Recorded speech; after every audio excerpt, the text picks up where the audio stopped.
रखी। सुभान अल्लाह। कितने जन्नतें? 2 जन्नतें। सैयदना उमर फारूक आजम के दौर में एक शख्स, एक नौजवान था, रास्ते से गुजर रहा था। एक औरत उस पे आशिक हो गई और कहने लगी इस नौजवान को मैं गुनाहों की तरफ बुलाऊंगी। उसका गलत इरादा था। उसने अपने कनीज को भेजा कि तू जाकर इस शख्स को मेरे पास ले आ। वो नौजवान था, उस औरत ने मकरो फ्रेम किया कि ये सामान है मेरा, ये मुझे उठा दो। तो उस नौजवान ने कहा चलो ये सामान मैं आपके घर पे छोड़ देता हूं।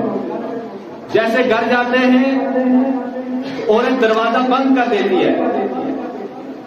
औरत कहती है मेरा इरादा है कि आप मेरे साथ बदफेली करनी पड़ेगी, वरना मैं जाने नहीं दूंगी। इतने में उस नौजवान पर गशी तारी हो गई कि वो बेहोश हो गए।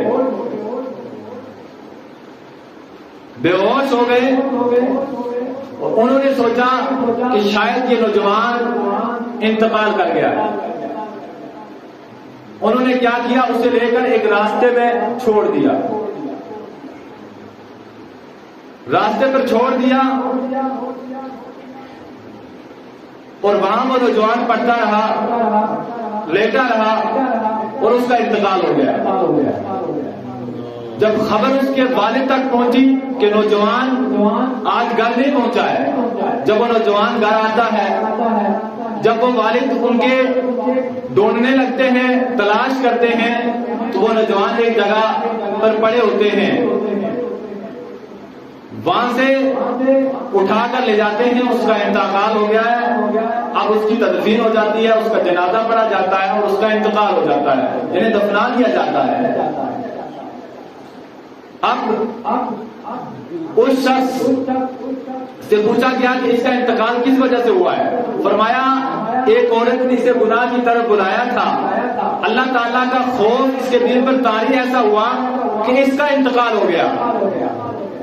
सैयदना उमर फारूक आजम तक जब ये बात पहुंची और आप जनाजे में शिरकत ना कर सके तो आप उसकी कब्र पर गए और फरमाया जाकर ये नौजवान, अल्लाह ताला फरमाता है वलिमन खाफ मकाम रब्बिही जन्नतान, जो अल्लाह ताला के हुजूर खड़े होने से डर गया उसके लिए 2 जन्नतें हैं।